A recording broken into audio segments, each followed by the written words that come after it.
Saadia Zahidi is Managing Director at the World Economic Forum. Extreme weather is still the #2 concern in the 2-year outlook, and climate risks are still the #1 risks 10 years out. But I think what's happened is there's so many other crises that are rising to the forefront. So mis and disinformation is one.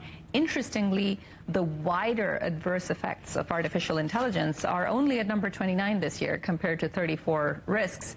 But in the 10-year outlook, it rises to, I think, number 6 in that time frame. And that's because mis and disinformation is only one aspect of what could happen around artificial intelligence, and people are quite concerned that we're going to be so distracted with the here and now that we're not putting enough effort into artificial intelligence governance.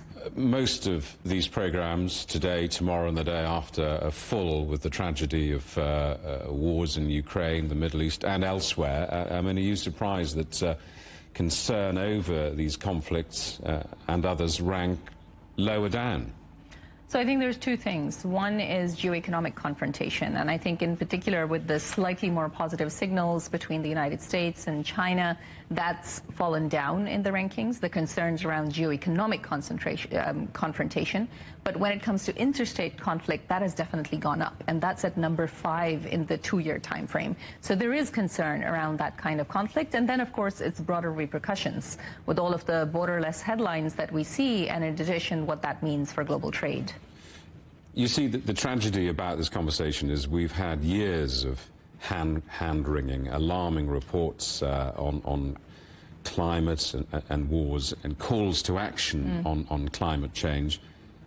And now AI. Nothing changes, does it? I mean, you can trot this report out. We'll be sitting here the same time next year discussing the same thing.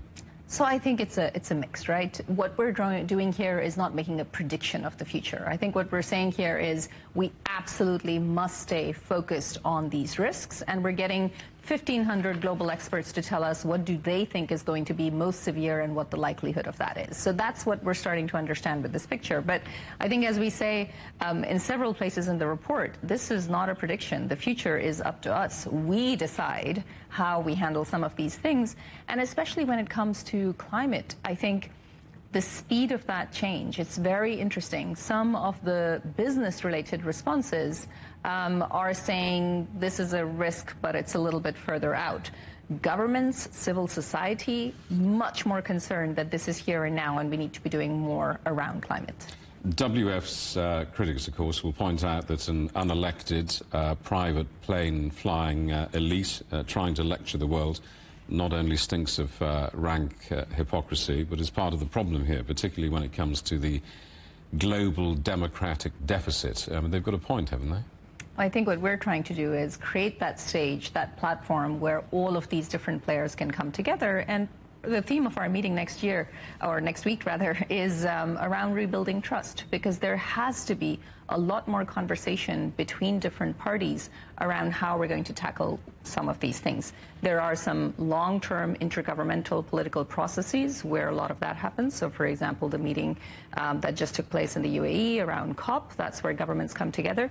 What we then do is mobilize the private sector along with governments to be working in coalitions of the willing. So whether that's our First Movers Coalition, where businesses are procuring through their supply chains greener technologies, new innovations, or whether that's our initiatives like the Reskilling Revolution, where lots of different governments and businesses come together to provide people with better education and better skills and learning. So it's about building those coalitions, and we provide the research like this report, and then of course providing some of the mechanisms through which these people can collaborate with each other.